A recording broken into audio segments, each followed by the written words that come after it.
Pues tenemos una prestación de servicio que es plasmaféresis y pues a ser el doctor un experto en estas terapias, pues vamos a tener la siguiente charla que es aféresis, una modalidad también de terapia nefrológica. Para los que no estuvieron, el doctor Leonardo Marín Restrepo, nefrólogo, intensivista, pertenece al grupo de Fresenius Medical Care, experto en terapias extracorpóreas del paciente crítico, es coordinador de la unidad de cuidados intensivos de la Clínica Amiga de Cali. Así que les dejo con la exposición del doctor y esperamos que aprovechemos esta tarde todos los conocimientos que vamos a obtenerlos. Muchas gracias. Buenas tardes.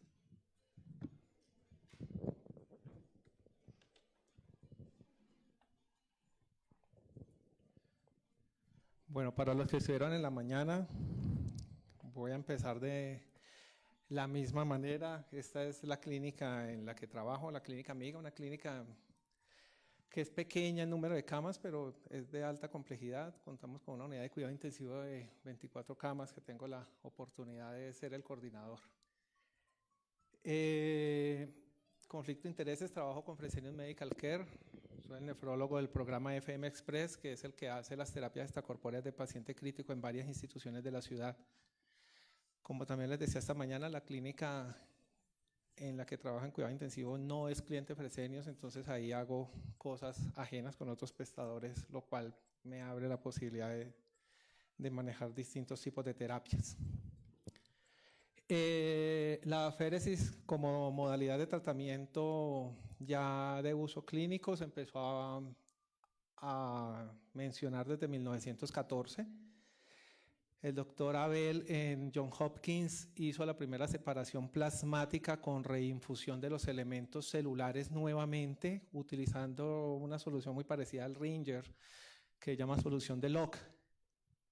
Siempre hemos pensado desde hace mucho tiempo que en la sangre hay una serie de mediadores que producen enfermedad. Entonces, ustedes se acuerdan de que cuando no teníamos nada más que hacer, se utilizaban las sangrías, las sanguijuelas, una cantidad de terapias con cierto grado como de misticismo. Y la plasmaféresis viene a ser la tecnificación de esto. La primera que se hizo para una patología clínica fue a finales de los 50 y se publicó en el 63 para la macroglobulinemia de Waldenström. Erradamente utilizamos el nombre plasmaféresis de manera habitual. Realmente la plasmaféresis consiste en la separación del plasma y la reinfusión del plasma una vez se ha procesado algo de este. Por ejemplo, la aféresis de LDL realmente sería una verdadera plasmaféresis. Separamos el plasma, le sacamos las lipoproteínas y lo reinfundimos. Pero lo que habitualmente nosotros hacemos es recambio plasmático, pero igual se quedó ¿qué es recambio plasmático? Separamos el plasma, lo eliminamos y lo reemplazamos por una solución de sustitución cualquiera que sea. Pero de todas maneras pueda seguir hablando de plasmaféresis porque el tema, pues el término se nos ha pegado y realmente lo que casi siempre hacemos es recambio plasmático. La aféresis las podemos hacer de dos modalidades. Por ejemplo, en Cali, la Fundación Valle de Lili, pues, que es el centro médico más grande que tenemos en la ciudad, no se ha despegado de la diálisis con centrífuga. La mayoría de centros, de hecho, de Estados Unidos, continúan haciendo diálisis plasmaféresis con centrífuga, mientras los países europeos y japoneses usan mucho la aféresis con membrana. Esta es la máquina de la que disponemos en la institución y la máquina con la que yo dispongo para hacer las aféresis terapéuticas en varias de las instituciones en las que trabajamos. Pues el principio de la aféresis es muy sencillo. Básicamente consiste en tomar un filtro con características, pues es como muy parecido a lo que hacemos en una hemofiltración, solamente que con las características estructurales del filtro hace que sea permeable a sustancias mucho más grandes. Entonces aquí se remueve albúmina, lípidos, inmunoglobulinas y se atrapan los elementos formes dentro de la columna hemática. Sobre esa columna hemática aplicamos una presión transmembrana que estamos monitorizando, que va a ser la presión promedio en este compartimiento, restándole la presión en este compartimiento. Y esa presión transmembrana es la que estamos monitorizando permanentemente. Si se nos incrementa la presión transmembrana, por decirlo de alguna manera, estas células se van a apachurrar aquí contra los poros y me empiezan a hacer disfuncionar la membrana. Generalmente cuando las presiones llegan por encima de 20, le auguran que eso se va a tapar rapidito, y si uno no se pone las pilas, en media hora el filtro se echó a perder. Lo primero que tenemos que hacer cuando vamos a hacer aféresis es definir si el paciente tiene indicación clínica, seleccionar qué tipo de aféresis le vamos a hacer, mirar lo del acceso vascular, prescribir el tratamiento, cuál va a ser el volumen que vamos a hacer, cuál va a ser el líquido de sustitución que vamos a utilizar, qué tipo de anticoagulación vamos a utilizar, dónde vamos a realizar el procedimiento y establecer el número de sesiones, la periodicidad y cómo vamos a monitorizar el procedimiento. Afortunadamente esto está bien normatizado. La ASFA, que es la American Society for Apheresis, ha publicado varias ya ediciones de estas guías basadas en la evidencia de cuáles son las patologías que son susceptibles de tratar con aféresis. Entonces, básicamente tenemos 4 tipos de condiciones clínicas. Primero, el desorden para los cuales las aféresis es una terapia aceptada como de primera línea, con o sin tratamientos adicionales. Una categoría 2, los desórdenes para los cuales la aféresis es aceptada como segunda línea, igualmente con o sin tratamientos adicionales. Categoría 3, condiciones para las cuales uno no sabe si la aféresis sirve. Y condiciones 4, condiciones para las cuales definitivamente la aféresis ha demostrado que no tiene lugar. Básicamente, como trayendo a la memoria la gráfica, el dibujito de la sangría, la aféresis pretende remover del plasma alguna estructura molecular patológica, que pueden ser autoanticuerpos. Entonces hay varias condiciones que tratamos en los que hay autoanticuerpos que podemos remover. Por ejemplo, las microangiopatías trombóticas, la púrpura trombocitopénica trombótica.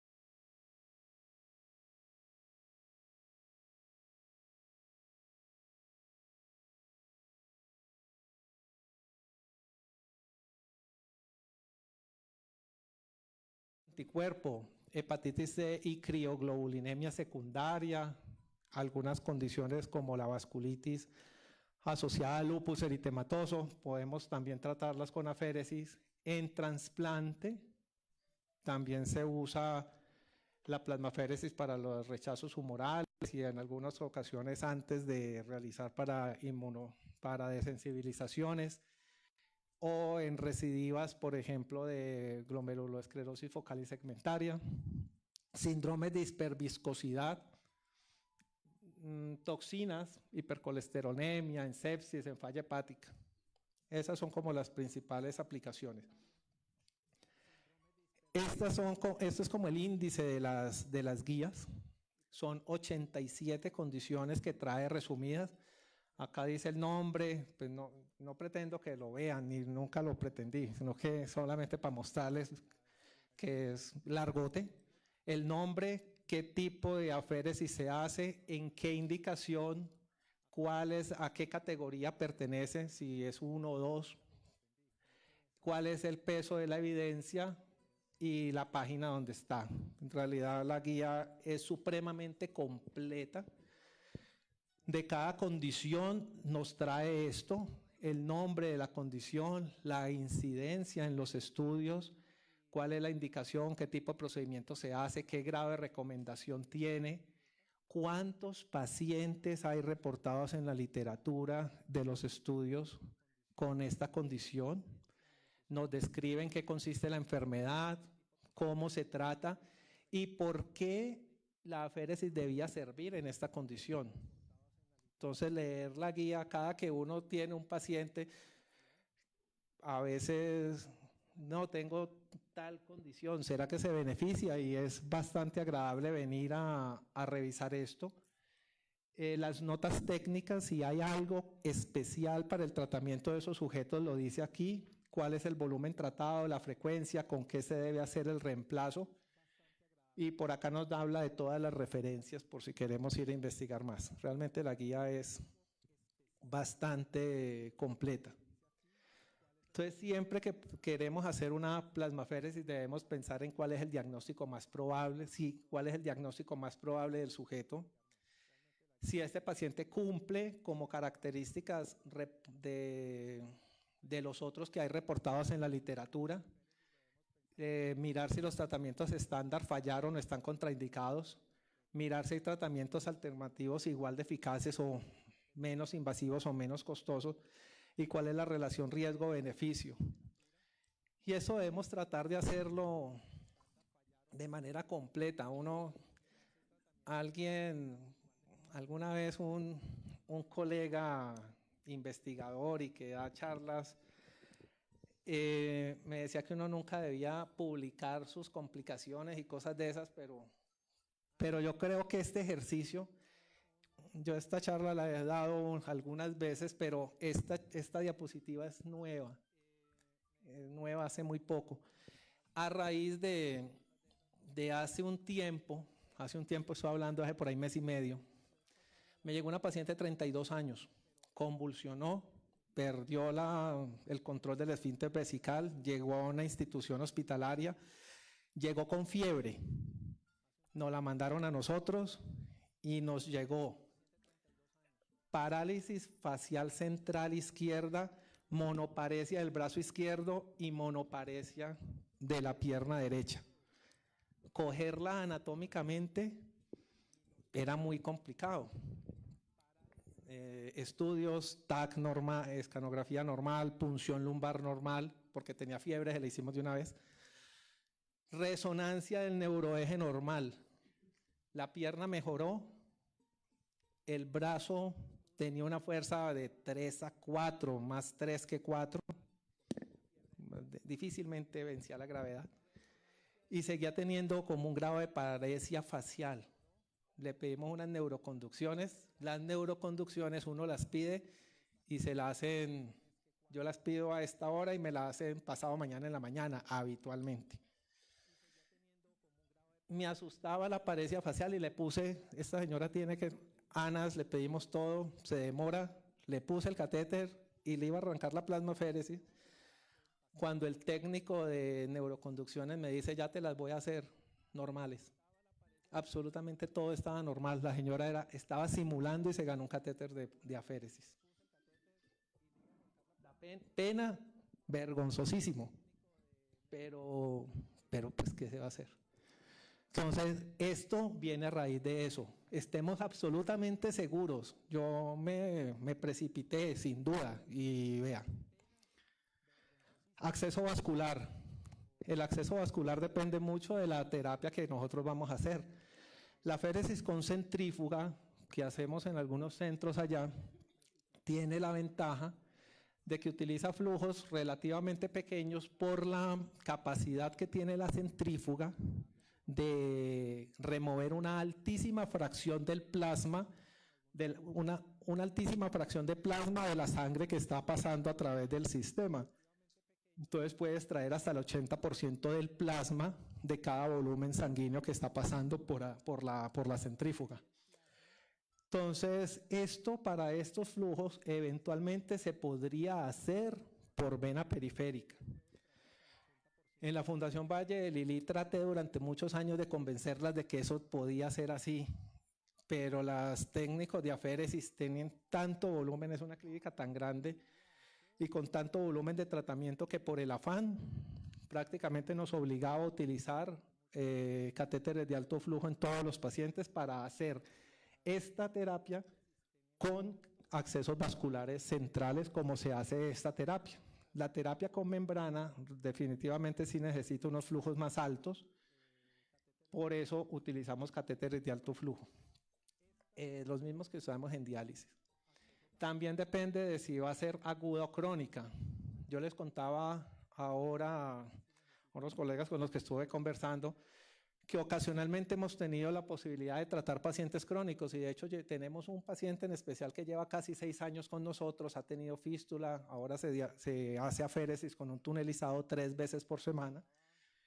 Es un paciente de una miastenia gravis que se deja de hacer plasmaféresis 2 o 3 sesiones e inmediatamente empieza a tener paresia facial, diplopía, disfagia. Entonces los llevamos crónico, pero para los pacientes agudos usamos catéteres. ¿Cuál? Depende. Estos generalmente no son pacientes muy enfermos, pero si yo llego a un paciente, a una unidad de cuidado intensivo donde tengo un Guillain-Barré con inminencia de falla respiratoria, ponerle un yugular no es una buena idea, porque aquí va a tener posiblemente una traqueostomía, va a tener las cuerditas, las hiladillas de la traqueostomía, los mocos, pues, las secreciones ahí encima del orificio del catéter. Así la plasmaféresis sea por corta duración, no me gusta. Uso subclavios cantidades. Yo casi femorales casi no pongo nunca, ni siquiera para diálisis. Entonces, el agudo es por eso que habitualmente nos vamos por femoral, por el agudo nos vamos por subclavio. Si no hay riesgo respiratorio, pues eventualmente sí le podemos poner un yugular. El cálculo de la dosis de aféresis. Lo primero que hacemos es calcular el volumen sanguíneo. Hay muchas formas de calcular el volumen sanguíneo. Aquí puse como las más relevantes. La fórmula de Nadler, la fórmula de los 5, que es supremamente fácil, o el método, pues, también como un derivado de la fórmula de los 5. Realmente nosotros lo que utilizamos es 70 mililitros por kilo para todo el mundo. Para todo el mundo lo ponemos acá, 70 mililitros por kilo. Y luego de calcular el volumen sanguíneo, calculamos el volumen plasmático, que simplemente es al volumen sanguíneo restarle 1 menos el hematocrito. En este caso, por ejemplo, el hematocrito es 40, 1 menos el hematocrito va a ser 0.6. Entonces, si el volumen sanguíneo es 6.000, por 1 menos hematocrito 0.6 tenemos 3.600. 3.600 sería el volumen plasmático a remover. Más o menos removiendo un volumen plasmático podemos remover aproximadamente las 2/3 partes de los elementos patológicos que hay en el plasma. Removiendo 2 volúmenes subimos al 80 y pico % y de ahí para allá realmente no ganamos mucho, por lo tanto no hay mucho impacto de remover más de 1 o 1.5 volúmenes plasmáticos. Depende del tipo de inmunoglobulina. Por ejemplo, en la macroglobulinemia de Waldenström la mayoría es IgM, entonces va a ser intravascular las 3/4 partes. Un volumen plasmático 48%, 1.5 59 y veamos que 2 volúmenes plasmáticos no aumenta mucho. Para la IgG, que la mitad es intravascular, 28, 35, 39, es decir, aquí en 1.5 volúmenes plasmáticos más o menos podemos tener un porcentaje aceptable de remoción. Por eso la macroglobulinemia de Waldenström responde también con un par de aféresis, esta requiere algunas más. Unos ejemplos. Mujer de 65 kilos, hemoglobina 11,7, hematocrito 36. Mujer de 52 kilos, hemoglobina 6,5, hematocrito 21. Hombre 83 kilos, hemoglobina 13,13, hematocrito 42. Hombre de 67 kilos, hemoglobina 7,2, hematocrito 22. Lo primero, habitualmente es para confundir, porque, como les dije, si bien las fórmulas que les expliqué aquí hace diferenciaciones hombre-mujer, realmente en la práctica nosotros nunca lo hacemos. Entonces, 70 mililitros por kilo es lo que hacemos para todo el mundo, por 1 menos el hematocrito, y eso nos va a dar 4.500 por 0.64, esto por esto, y nos va a dar estos valores, que es lo que vamos a remover. De manera llamativa, por ejemplo, vemos que esta mujer apenas pesa 52 kilos. Esta es mucho más grande, 65. Esa diferencia es importante. Pero esta está muy anémica. Como está muy anémica, el volumen plasmático es muy alto. Y vea que terminamos removiéndole lo mismo. Estos dos, vea que este es chiquitico, 67 kilos, es como yo, versus una persona un poquito incluso más pequeño que yo, versus una persona de 83 kilos. Este está anémico, vamos a tener que removerle más a esta persona chiquita. Es decir, siempre es muy importante esta corrección por el hematocrito para calcular el volumen. ¿Y cuánto le sacamos? 1 a 1.5 volúmenes plasmáticos es lo que habitualmente hacemos. El tema del reemplazo del volumen plasmático. Todo lo que nosotros leemos es americano. Y todo lo que nosotros leemos dice que albúmina al 5%. A ver, aquí una bolsa de albúmina de 50 mililitros al 20%, decir que trae 20%, serían 20 gramos en 100 mililitros. La bolsa que apenas tiene 50 trae 10 gramitos. Si voy a poner albúmina al 5%, necesito en 1 litro 5 bolsas. En mi país, cada bolsa vale aproximadamente $30. Es decir, que sería $150 por cada litro de solución de sustitución al 5%. Acá me enteré que vale el triple, casi el triple. Entonces, para mí los números que tengo en mi cabeza es 150 por cada litro. Y si voy a usar 3 litros, sería $450 solamente la sustitución. Eso vale el tratamiento. La féresis vale más o menos eso en nuestro país. Entonces estaríamos hablando pues del tratamiento vale el equivalente a lo que vale la terapia como tal. Plasma fresco congelado no usamos en prácticamente nadie, solamente cuando vamos a tratar microangiopatías trombóticas, en el que usamos la totalidad del volumen como plasma fresco congelado. Afortunadamente son terapias, pues son patologías supremamente infrecuentes, pero cuando nos toca en presencia de trombocitopenia, anemia hemolítica, con o sin disfunción renal, manifestaciones neurológicas, si estamos pensando en microangiopatía, plasma 100%. Y las otras en las que usamos plasma es los escasos casos de los antifosfolípidos catastróficos, que hemos tenido no más de 3, 4. Pero ¿hacia qué viramos hace mucho tiempo? Albuminal 3. Albuminal 3 significa 3 frascos en cada 1000. Entonces pasamos a 9 frascos en los 3 litros, $270 en vez de 450 era. Entonces usamos mucho albuminal 3%. Usamos mucho cristaloides. ¿Cristaloides en qué proporción? Por ejemplo, tenemos que sacar 4.200. Usamos 3 litros de albuminal 3, 1.000 de lactato de Ringer. Usamos ocasionalmente almidones. ¿Qué almidón tenemos disponibles? Tenemos un starch que se llama Voluen, pues ese es como el más frecuente. Sabemos que eso tiene un warning de uso de pacientes críticos. En un paciente séptico a uno no se le debe ocurrir reanimarlo con almidones. Pero estos pacientes realmente no son críticos, que están en una unidad de cuidado intensivo es diferente, pero es un paciente con un Guillain-Barré que aparte de la debilidad muscular por lo demás se supone normal para una terapia que es de corta duración. Entonces usamos albúmina al 3%, 2 litros, 500 de Harman y 500 de almidón. Entonces eso nos da 6 bolsitas de albúmina más el Harman y el almidón y lo podemos hacer pues sin problema. Entonces generalmente hacemos combinaciones de líquidos de sustitución que realmente no lo inventamos nosotros. Eso está descrito desde hace rato por los hematólogos. Por acá, debido a que el reemplazo de albúmina es el componente más costoso de una plasmaféresis y que el uso de albúmina al 100% produce mayor expansión del volumen intravascular por ser hiperoncótica.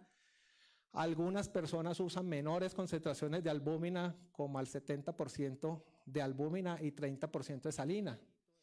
Recomiendan que se intercalen, la mayoría de albúmina se ponga al final del procedimiento para evitar la hipovolemia, y que tiene ha sido asociado con mayor frecuencia de reacciones hipovolémicas. Sin duda es un riesgo, pero realmente la experiencia por muchísimos años con lo que hacemos nos soporta el continuarlo haciendo sin ningún problema. La anticoagulación, está escrito que se puede usar sin anticoagulación, pero realmente habitualmente usamos un poquito. 5.000 unidades de heparina se diluyen por ahí en unos 15 centímetros, se le pone unos 5 cc de esa mezcla al principio de la terapia y posteriormente se deja el poquito restante para que lo pase la maquinita. Y el intervalo de las terapias según la patología. Por ejemplo, en hemorragias alveolares hacemos plasmaféresis diarias hasta que el sangrado se detenga. Ahí se van por ahí 4 o 5 sesiones, a veces hemos llegado a 6, pero diario hasta que el sangrado clínicamente se detenga. La terapia respiratoria nos describe que las secreciones ya no están hemáticas, la hemoglobina ya no está cayendo. En microangiopatía trombótica también lo hacemos diario con plasma. Este sí es 100% con plasma, eso es una locura, son 15 unidades de plasma por cada plasmaféresis. Hasta que las plaquetas estén mayores a 100.000, que la hemoglobina esté estable y que la LDH nos esté mostrando que hay descenso progresivo y que se mantiene al menos un par de días así. Pero en las otras condiciones suele ser interdiaria. Generalmente nosotros hacemos 2 seguidas y después seguimos interdiarias. Guillain-Barré, una hoy, otra mañana, y ya ahí en adelante la seguimos con esquema. Esta es la máquina que usamos.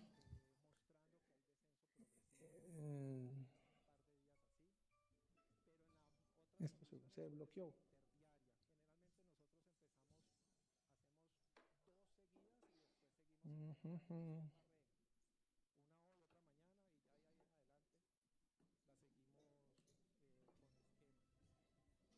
Se bloqueó y bloqueado se quedó.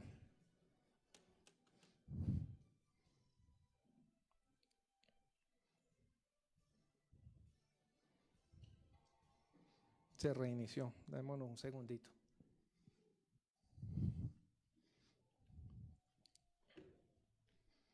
Era un videíto en el que estaba Eduardo, nuestro paciente de la miastenia gravis de hace mucho tiempo.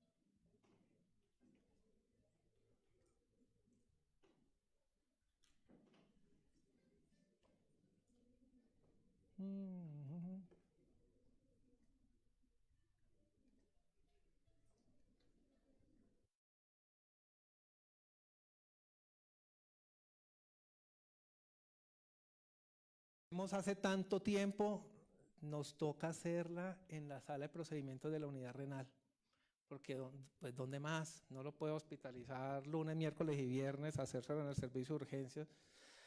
Realmente las condiciones, por lo menos acá, son un poco más dignas para él, el sitio más cómodo. Entonces, pues nos ha tocado hacer eso. Estos son algunos ejemplos resumidos de lo que describen las guías para algunos procedimientos. Guillain-Barré, 1 a 1.5 volúmenes plasmáticos. Reemplazo con albúmina, frecuencia interdiaria. Y habitualmente a mí no me gusta mucho esta nomenclatura de que intercambiar 200 a 250 mililitros de plasma por kilo por día en 10 a 14 días, me parece confuso y sobre todo a veces he llegado a alguna institución y ¿cuánto le van a hacer de plasmaféresis? No, le vamos a hacer 40 mililitros por kilo. Listo, y el hematocrito, no sé. Entonces no es lo mismo para una persona de 65 kilos, el volumen no es por kilo, el volumen depende del hematocrito que tenga. Y ya vieron cómo puede cambiar tanto como un litro si el paciente está muy anémico, tiene una hemoglobina normal. Entonces por eso prefiero no hablar en estos términos. Las glomerulonefritis, diario o interdiario, en pacientes con hemorragia alveolar el reemplazo con plasma se recomienda. A veces lo hacemos con un par de unidades, albúmina con plasma cuando está presente la hemorragia alveolar difusa. Considerar procedimientos diarios en casos fulminantes con hemorragia alveolar y luego cada 2 o 3 días, un total de 6 o 9. Recordar las vasculitis que nosotros tratamos y cómo estas son tratadas con aféresis y eventualmente la vasculitis crioglobulinémica también. El síndrome antifosfolípido recomiendan con plasma solo o en combinación, lo mismo, 1.5 volúmenes plasmático diario e interdiario. La miastenia gravis, más o menos lo mismo, diario o interdiario, en un periodo de más o menos unas 2 semanas. Un paciente que tuvimos con aféresis diarias, solamente cuando estamos haciendo aféresis diarias empezamos a vigilar el fibrinógeno. ¿Y cuándo le hacemos el fibrinógeno? Antes de la sesión.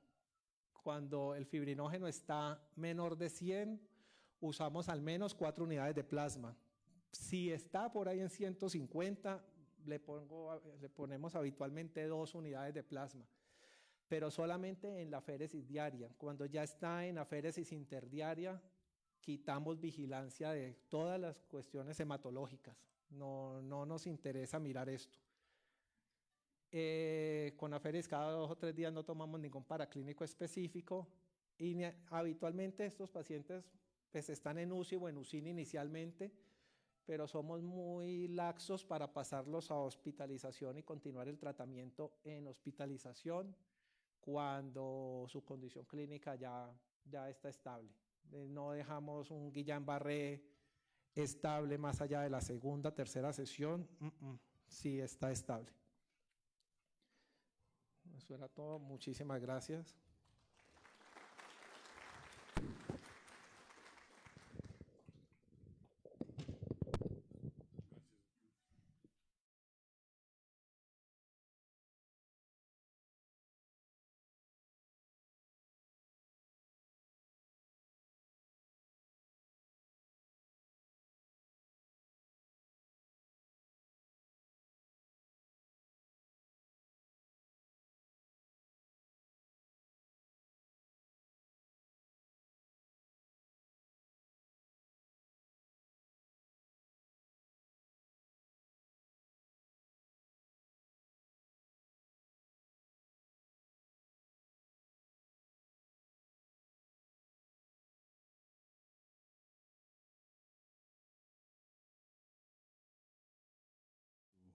Presencia.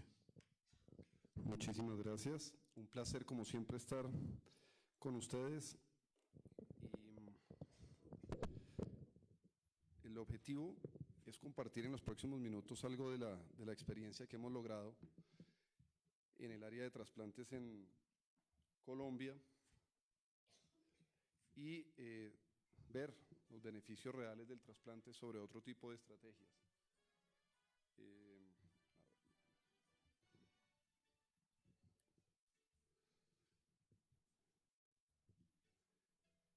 Entonces, tenemos que tener presente, desde cualquier especialidad, que nuestro objetivo siempre es ofrecer la mejor opción posible. Y esa mejor opción posible está de acuerdo a las características de nuestros pacientes y al entorno en el que nos encontremos. Vamos a ver dónde estamos en este momento. Estas son estadísticas, son las últimas estadísticas que tenemos globales. Y es para evaluar dónde está cada una de las regiones del mundo con respecto a el tratamiento de pacientes con insuficiencia renal. Los colores rojos son países en donde más de 250 pacientes por cada millón de habitantes están recibiendo tratamiento para insuficiencia renal crónica. No es nuestro caso, nosotros estamos más abajito, tenemos un señalador. Vamos a mostrar aquí en la región, esto significa que nosotros tenemos aproximadamente 120 pacientes por cada millón de habitantes en tratamiento para insuficiencia renal crónica. Desafortunadamente, no tenemos datos del Ecuador y muy probablemente esto está dado al tipo de contratación en algunos países con las unidades renales. En Colombia, el 99% de las unidades renales hacen parte de dos grupos, de dos multinacionales.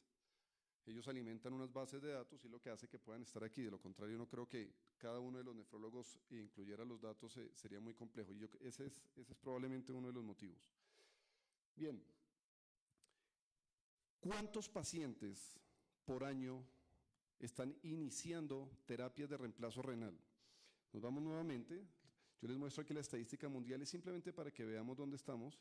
Aquí están dos países, Colombia y Perú, con seguridad que tenemos unos números muy similares, y estamos hablando que alrededor de 4.000 pacientes ingresan a terapia renal cada año. 4.000 es un número muy grande, es un número muy importante. Más aún, teniendo en cuenta que nuestros sistemas de prevención en salud, nuestros sistemas de detección temprana en pacientes con insuficiencia renal no son los mejores. Si hiciéramos un seguimiento mucho más amplio a nivel nacional, incluyendo todas las regiones que están lejanas, con seguridad que serían muchos más. Pero en este momento, en promedio ingresan 4.000 pacientes por año a terapias de reemplazo renal, con el impacto que esto tiene desde el punto de vista no solamente en salud, sino económico. ¿Qué tipos de terapias de reemplazo renal tenemos? Aquí tenemos diferenciación en el mundo. En la gran mayoría de países europeos y en los Estados Unidos, la principal estrategia, en Europa, perdón, la principal estrategia es el trasplante renal. Recuerden que cuando yo tengo un paciente con insuficiencia renal crónica, tengo tres opciones: o trasplantarlo, o dializarlo, o no hacer nada. La tercera, de no hacer nada, es una opción, porque lo que debemos nosotros ofrecer en este tipo de pacientes es no solamente supervivencia, sino calidad de vida. Y si yo tengo un paciente de 90 años, un paciente que tiene múltiples comorbilidades, someterlo a una terapia dialítica o a una terapia de trasplante no va a mejorar la supervivencia, pero tampoco va a mejorar la calidad de vida, al contrario, la va a deteriorar. Y es muy importante tener ese punto claro. De pronto más adelante mencionamos un par de experiencias en pacientes añosos. Pero entonces en Europa sí tienen una gran tendencia a trasplantar los pacientes, y nosotros, que estamos aquí abajito, realmente la gran mayoría de nuestros pacientes, que son esta línea amarilla, se encuentran en hemodiálisis. Alrededor de un 20, un 30% están en diálisis peritoneal y un 20% de nuestra población está trasplantada, de aquellos que están en diálisis. Ahora, ¿cuántos pacientes tenemos en diálisis por cada millón de habitantes? Igual, yo traigo estas gráficas es para que miremos cómo se comporta el mundo entero, para no mostrar datos tan pequeños. Y estamos aquí diciendo que nosotros tenemos alrededor de 25.000 a 30.000 pacientes en diálisis. Ese es el número que tiene Colombia. En Colombia tenemos una población estimada de 50 millones de habitantes. Hay entre 25.000 y 30.000 pacientes en diálisis. Y la tendencia en la prevalencia viene en aumento. Es decir, no es algo que se haya estabilizado, no es algo que estemos controlando, sino que año tras año va aumentando el número de pacientes que están ingresando a terapias de reemplazo renal. Aquí ven dos países de la región, Brasil y Colombia, que vienen, estamos hablando desde el 2002 hasta el 2015, progresivamente aumentando el número de pacientes que ingresan cada año a terapia de reemplazo renal y que se mantienen en terapia de reemplazo renal. La principal causa de que un paciente salga de terapia de reemplazo renal es la muerte. Con respecto al trasplante, entonces hagamos un pequeño resumen. Diálisis, alta incidencia, alta prevalencia, viene en aumento. Desafortunadamente en nuestro medio la principal estrategia de terapia de reemplazo renal es la diálisis, específicamente hemodiálisis. ¿Qué hay con respecto a trasplante? ¿Dónde estamos? En trasplante renal nos encontramos que estamos nosotros en la mitad, y es porque hemos mejorado o tratado de mejorar mucho las tasas de donación. hacemos alrededor, y hablando de riñón, alrededor de 1.500 trasplantes de riñón por año en todo el país. En un país que tiene 21 centros de trasplante, de los cuales 11 están en una sola ciudad, que es Bogotá. De pacientes en diálisis, recuerden que les decía que tenemos alrededor de 30.000 pacientes en diálisis. Por cada 1.000 pacientes en diálisis trasplantamos 60 aproximadamente. Hay una brecha gigante, si se dan cuenta. Bueno, cada 1.000 pacientes en diálisis trasplantamos 60. A pesar de eso, a pesar de que tenemos una brecha enorme, Colombia, junto con Brasil, son algunos de los países que están como en el top 10 de aumento en el número de trasplantes en el mundo. No porque hagamos muchos, sino porque en los últimos años hemos pasado de casi no hacer nada y hemos venido mejorando, con una caída importante el año pasado en donación. Cuando hablamos de trasplante, el trasplante tenemos 3 opciones: o donante cadavérico o donante vivo. Y hablo de 3 opciones porque el donante vivo puede ser, según nuestra legislación, relacionado, que son padres, hermanos, hijos o familiares en primer orden, o vivo pero no relacionado, específicamente la pareja, ya sean casados por la iglesia, casados civilmente o unión libre. Se permite en nuestro país. Entonces, donante vivo relacionado, no relacionado y donante cadavérico. En nuestro país, y aquí sí hay un problema en los datos, esta columna larga es desconocido. ¿Por qué es desconocido? Porque ya los trasplantes no son las empresas multinacionales las que mandan los datos, son los nefrólogos. Entonces la mitad desconocemos qué pasa. Pero más o menos hacemos 90%, 9 de cada 10 trasplantes que realizamos en Colombia es de donante cadavérico, 1 de cada 10 es de donante vivo. La prevalencia, estamos hablando que tenemos alrededor de entre 6.000 y 7.000 pacientes trasplantados en el país. Recuerden, 25.000 a 30.000 en diálisis, más o menos 7.000 trasplantados. Pues bien, ¿qué tenemos que tener en cuenta cuando vamos a elegir este tipo de terapia? Entonces, ¿es mejor una? ¿Es mejor la otra?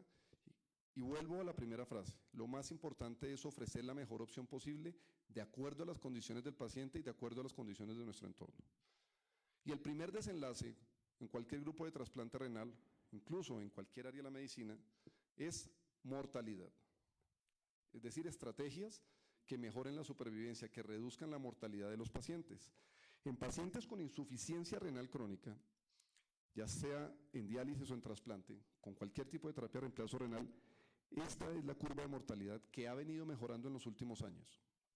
No dramáticamente, pero ha venido mejorando. Esta es la mortalidad de los pacientes en diálisis. Y es importante evaluarla o compararla con los pacientes que son sometidos a un trasplante renal. Y el cambio es dramático. Es decir, que una de las primeras razones, quizás la más importante, por el cual elegir trasplantar a un paciente, es para reducir la mortalidad de estos pacientes.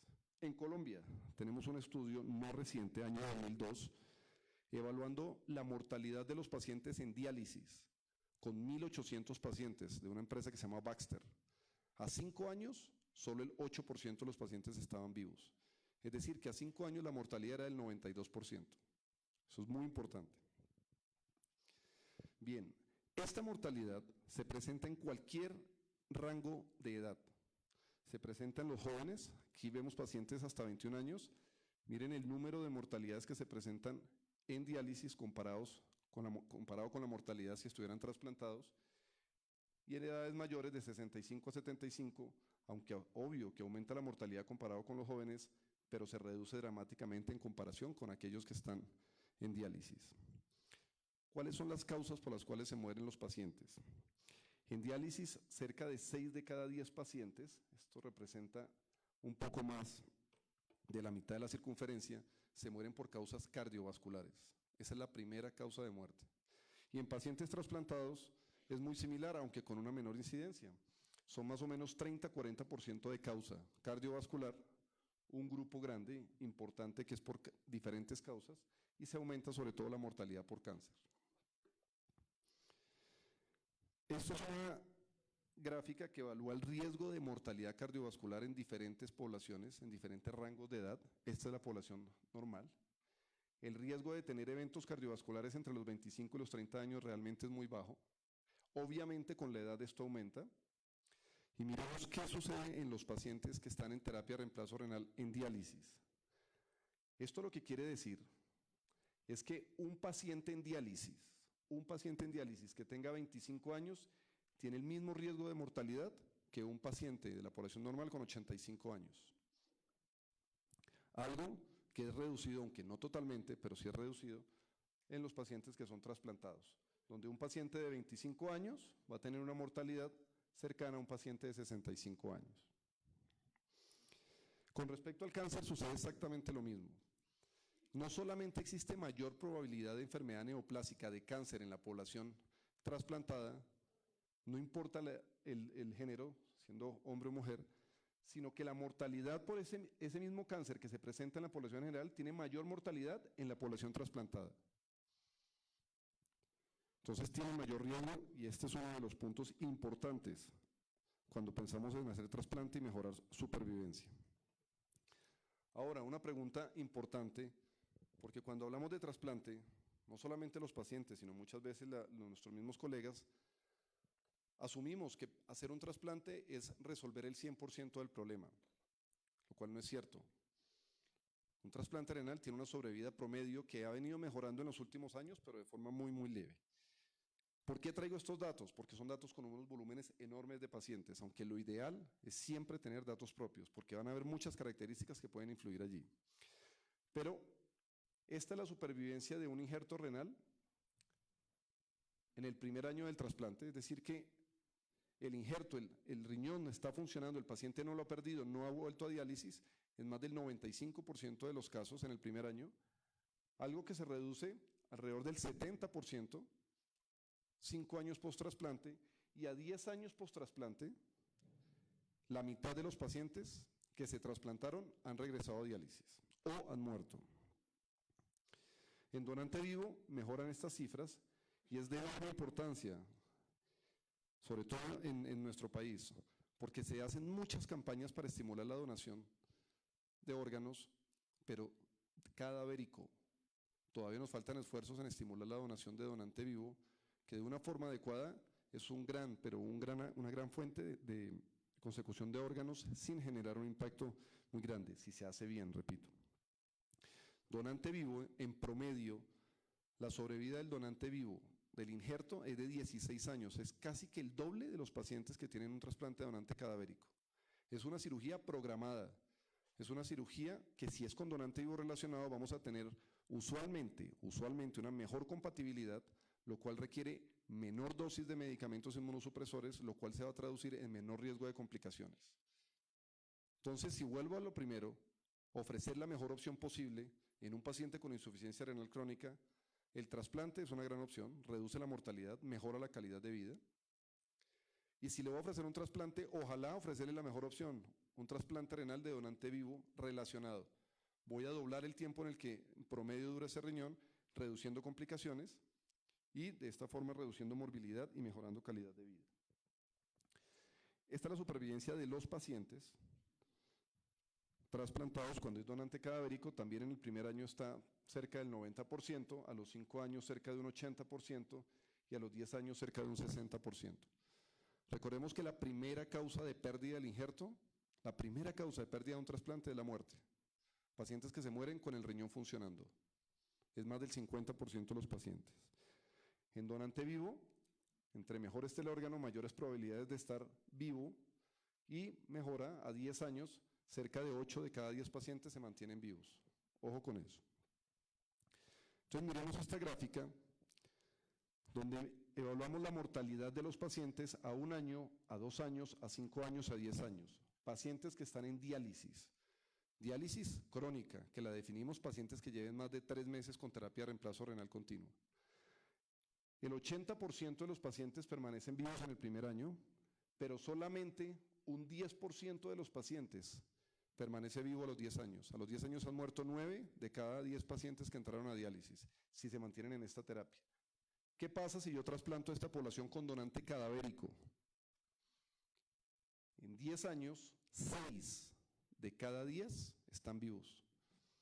se murieron 4, aquí se mueren 9, aquí se mueren 4. Y si lo hago con donante vivo relacionado, el 80% están vivos a 10 años. Es decir, que el impacto desde el punto de vista de estrategia no tiene discusión. La mejor opción posible para un paciente con trasplante de riñón, con insuficiencia renal crónica terminal, es el trasplante renal. Bien, les voy a contar nuestra experiencia en el grupo de trasplante. Esto es lo que hacemos. Los pacientes son trasplantados. Después del trasplante reciben un esquema de inmunosupresión, con inmunosupresión basada con basiliximab hasta el año 2012. Del 2012 hacia adelante cambiamos la inmunosupresión. Esteroides, inhibidores de calcinurina y ácido micofenólico. Ese es el esquema para la gran mayoría de pacientes. Solamente cambia en aquellos que tienen donantes que son mayores de 60 años y cumplen con algunas características. Es decir, el 90% de los pacientes que trasplantamos reciben este esquema de inmunosupresión. Nuestra prioridad es la prevención, evitar problemas y si se presentan, resolverlos lo más pronto posible para reducir así las secuelas. Entonces, todos los pacientes tienen un seguimiento clínico. Cuando hablo de clínico es función renal, proteinuria, perfil metabólico. Todos los pacientes tienen un seguimiento histológico, significa que les hacemos biopsias a esos riñones en determinados puntos del tiempo, entre el cuarto y el sexto mes, a los 2 años y a los 5 años, a todos los pacientes, y un seguimiento inmunológico muy importante que se llama la medición de anticuerpos contra el donante. A esos pacientes, en los 2 y en 5 años post-trasplante, evaluamos si ya han generado respuestas, si su cuerpo ha generado anticuerpos contra ese donante, algo que no lo podemos detectar en las primeras fases, pero que es muy importante para prevenir daño. De acuerdo a esos resultados, el paciente continúa con el mismo esquema o lo pasamos a un esquema que tiene como ventaja reducir la morbilidad por cáncer, que se llaman los inhibidores mTOR. Recuerden que les dije que el cáncer se dispara en trasplante y que es mucho más agresivo. Por ese motivo y como el principal objetivo es supervivencia, tratamos de usar esta estrategia a menos que no la podamos usar. Esto sucede en el 70% de los pacientes. Bien, son 272 pacientes que completan seguimiento a 5 años. Estamos hablando desde agosto del 2007 hasta febrero 28 del 2014. Es decir, hace 2 meses el último paciente completó 5 años de seguimiento. La primera causa de pérdida del injerto de los riñones nativos en nuestra población es glomerulonefritis. No es parecido al mundo entero. En el mundo entero es diabetes. ¿Por qué no sucede eso en nuestra población? Porque no tenemos sistemas de prevención efectivos. Y un número muy importante de pacientes diabéticos, en el momento que llegan a ser evaluados por un grupo de trasplante, tienen comorbilidades que hacen que el trasplante ya no sea la mejor opción. Entonces, eso es algo que tenemos que tener en cuenta. Diabetes es la segunda causa, riñones poliquísticos y otras causas. Importante, y estoy seguro que sucede aquí, 6 de cada 10 pacientes que llegan a un grupo de trasplante y perdieron los riñones, no tenemos la menor idea de cuál fue la causa por la cual lo perdieron. No hay etiología. Solo conocemos la causa en el 40% de los pacientes. En el 60% vamos ciegos porque no sabemos si va a reincidir en el trasplante o no, si va a haber recaída. Y tiene que ver con nuestros sistemas de prevención. El paciente llega directo a diálisis. Ya no vamos a hacer una biopsia, la biopsia nos va a mostrar una esclerosis global y no vamos a saber cuál fue la razón por la cual perdieron los riñones. Nuestros donantes son muy jóvenes. La edad promedio de los donantes es de 36 años en nuestro país, donantes muy jóvenes, donantes ideales. Si yo me comparo con Europa, si me comparo con el sur, con Argentina, donde tienen donantes añosos, nuestros donantes son muy, muy jóvenes. Son donantes de 36 años. Una muy buena compatibilidad, intentamos siempre compartir por lo menos un DR, trasplantar muy rápido, no esperar que ese riñón esté sin sangre mucho tiempo, tenemos 36 horas en promedio de límite, pero nosotros hacemos trasplante en 11 horas en promedio y eso hace que nuestros riñones, la gran mayoría, funcionen inmediatamente. Desde el punto de vista de variables clínicas, esta es la función renal de nuestros pacientes, 3 meses post-trasplante. El objetivo es mantenerlos arriba de 60 mililitros por minuto. Un año post-trasplante tienen 69 mililitros por minuto en promedio, a los 2 años 71 mililitros por minuto y a 5 años post-trasplante 74 mililitros por minuto. ¿De cuántos? Del 90% de los pacientes. Si recuerdan la gráfica, a 5 años ya se han muerto casi que 6 a 8 de cada 10 pacientes si se hubieran quedado en diálisis. Trasplantados a 5 años son pacientes que están vivos y que tienen una función renal normal para lo que esperamos en trasplante. Si lo miramos por estadios de enfermedad renal, la gran mayoría, 7 de cada 3, tienen lo que nosotros llamamos insuficiencia renal, cuando la estadificamos grado 2, pero arriba de 60. A 2 años también, 7 de cada 10 está arriba de 60 y a 5 años igual, 7 de cada 10 está arriba de 60. Entonces no solamente viven más, sino que tienen una mejor función renal.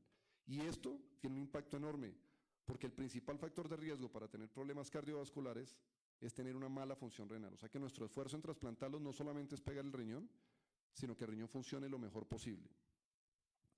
Desde el punto de vista histológico, solamente les voy a mostrar esta gráfica, la cicatrización de los riñones. A 5 años, la gran mayoría de los pacientes, el 75%, tienen menos del 25% de cicatrización en el injerto. Algo que es un dato bien importante, que está por encima de las estadísticas de algunos otros grupos, y no tiene que ver con que seamos mejores, sino que tiene que ver con que nuestros riñones son muy, muy jóvenes. Es decir, son riñones de muy buena calidad. La supervivencia del injerto es del 95% si yo la censuro para muerte. La primera causa de pérdida del injerto es rechazo, y tenemos distribuidas en porcentajes muy pequeños otras causas como infecciones propias, virus propios del injerto renal, pero muchas veces no detectados, sobre todo este. No tenemos mortalidad por neoplasias muy grande, muy probablemente debido a los esquemas de inmunosupresión antineoplásicos que usamos, y recaída de enfermedad glomerular si hemos tenido 3 casos. De los pacientes que se mueren, la primera causa en nuestro grupo es infección, seguido por cardiovascular, cáncer y otras causas, dentro de las cuales están los pacientes en diálisis peritoneal que duraron más de 8 años en diálisis peritoneal antes de ser sometidos a trasplante, pueden presentar este tipo de complicación. Es difícil hablarles de calidad de vida, y yo creo que el único estudio, la única experiencia que recoge un número significativo de pacientes es una experiencia española con 17 estudios, que no se los voy a mostrar todos, donde la conclusión de los estudios es que es infinitamente, o sea, no es significativo solamente, sino infinitamente superior. Con todos los 3, ahí evalúan 3 esquemas, 3 cuestionarios de calidad de vida, muchos a largo plazo, es infinitamente superior la calidad de vida en un paciente trasplantado que en un paciente en diálisis. Y si hablamos de costos, eso tenemos que hacerlo, no existe todavía, no lo conozco. Ningún estudio de costo-efectividad en donde hacer diálisis sea más barato, cueste menos que trasplantar a un paciente. Sin embargo, cualquier estudio de costo-efectividad tiene que ser hecho en nuestro medio. A nosotros no nos sirve el estudio de costo-efectividad de los Estados Unidos, ni el de España, ni el del Reino Unido, porque tenemos condiciones diferentes. Por esta razón realizamos este estudio en Colombia, donde encontramos que después de 3 años de trasplante es costo efectivo de forma dramática trasplantar a un paciente. Y por eso le pedimos al Ministerio de Salud enfocar baterías en estimular el trasplante renal como opción en los pacientes con insuficiencia renal crónica por encima de la diálisis. Este es un estudio que realizamos también en el año 2011, lo hicimos en el 2010, evaluando cuáles de los esquemas de inmunosupresión eran más efectivos. En ese momento encontramos que lo que hacíamos de poner medicamentos antineoplásicos era más costo efectivo, pero ese mismo año cambia la regulación en nuestro país, hay control de precios, bajan los precios de los medicamentos, con esos nuevos precios volvemos a correr el estudio y ya no se trataba de una posición costo efectiva, sino dominante, es decir, no solamente era mejor, sino que era más barata. Y así es que usualmente llegamos a tomar decisiones en trasplante. Bien, antes de terminar, quiero que me regalen 4 minutos.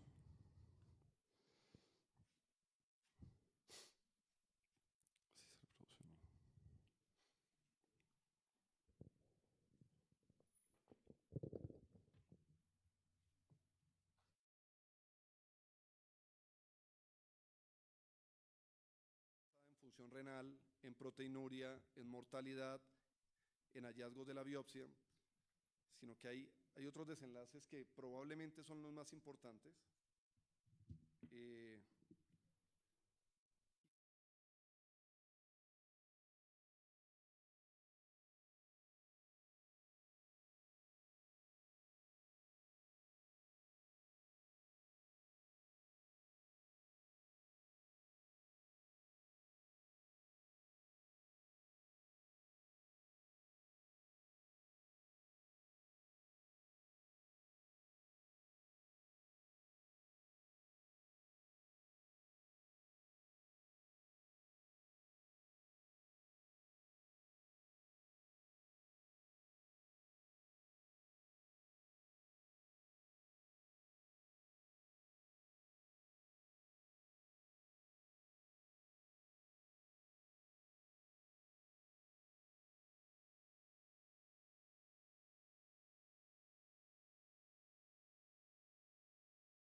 Cáceres, se llama él.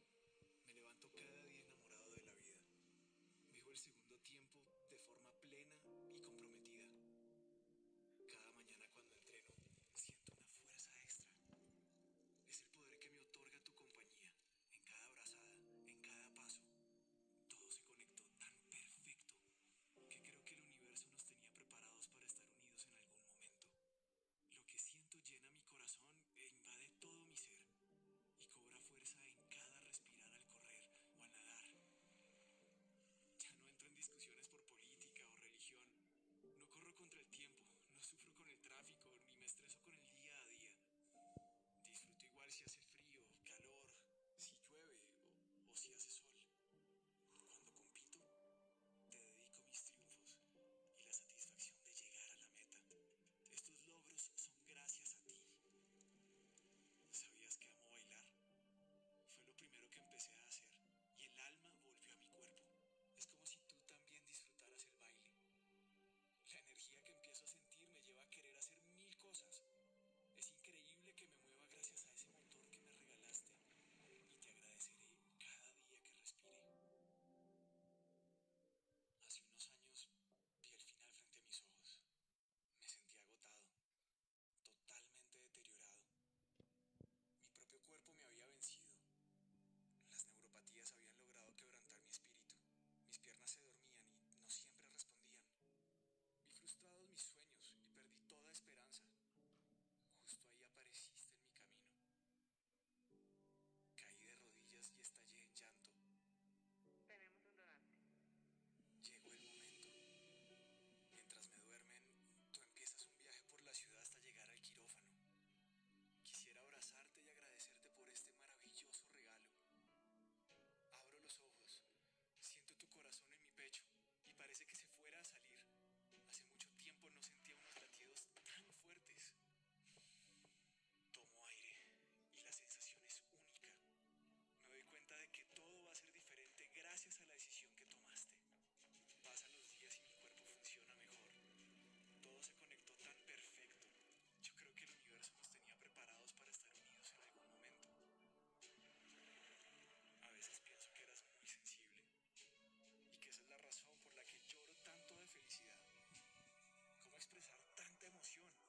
Esa mezcla indescriptible de fe y esperanza. Me regalaste una segunda oportunidad. Estoy lleno de salud y he decidido convertir el deporte en mi mejor medicina. Gracias a ti, ahora soy deportista. Me siento feliz y listo para competir en mi tercer campeonato en honor a ti. Con la vida que me regalaste, hoy puedo representar a mi país en competencias internacionales. Voy camino a cumplir uno de mis sueños, participar en los Juegos Latinoamericanos para trasplantados. Somos un equipo de 26 deportistas, pero en realidad somos 52 almas compitiendo. Te agradeceré cada día por estar en esa parte de mi cuerpo que un día falló y que hoy me permite ser el feliz protagonista de una nueva historia de sueños cumplidos. Donde quiera que estés, ten presente que tú sigues vivo en mí. 1.000.000 de gracias.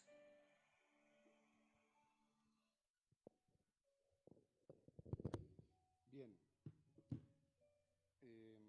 este video fue realizado por pacientes del grupo de trasplantes de nosotros por iniciativa propia. Compitieron en septiembre del año pasado los latinoamericanos en Salta, Argentina, donde quedaron campeones. En este momento están entrenándose muy fuerte, van para el Mundial en agosto 15 en el Reino Unido, trasplantados. Esa es la mejor estadística. Finalmente, quería comentarles que, como conclusión, la conclusión más importante es que no existe mejor opción que el trasplante renal para un paciente con insuficiencia renal crónica. Por el primer factor que debemos tener en cuenta, que es eficacia. Por el segundo, que es seguridad. Y por el tercero, que es el económico, cuando miremos las cosas muy grandes. Y tenemos dos limitaciones. Las dos limitaciones son, uno, no todos son candidatos a trasplante. Y la segunda, no tenemos donantes suficientes. Pero ese es el mensaje que quería dejarles. Muchas gracias.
nuestro país, el Ecuador, la diálisis es la primera opción.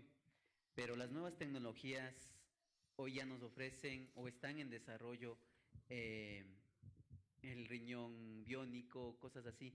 ¿Qué tan beneficioso sería en la actualidad y a qué pacientes podríamos nosotros, a más del trasplante, que sería la mejor opción, ¿no? Y las nuevas tecnologías que nos ofrece ya, digamos, la actualidad que ya está viniendo en el futuro. Ok, hasta el momento, al día de hoy, no existe ninguna estrategia de tratamiento que sea mejor que el trasplante renal, el alotrasplante.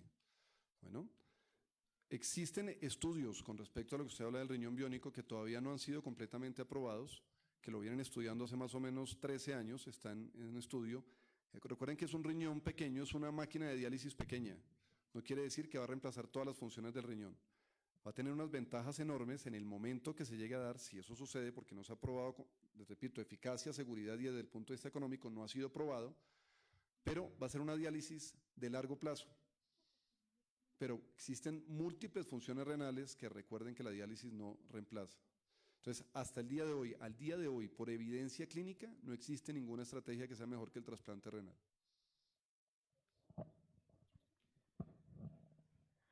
Buenas tardes, mi pregunta es, digamos que una persona por nacimiento tiene un solo riñón y tiene algún problema renal, ¿podría tener un trasplante o permanecería con la diálisis? No, no hay ningún problema. De hecho, existen algunas patologías en las cuales o existe agenesia renal, nunca lo tuvo, o existe exclusión del riñón por infecciones, por problemas arteriales, ¿sí? Y eso no significa que estén contraindicados. O sea, no es un criterio de elección tener 2 riñones para poder ser sometido a trasplante. Es un paciente que, si cumple todas las condiciones, puede trasplantarse, pero esa no es una contraindicación, ni es una limitación.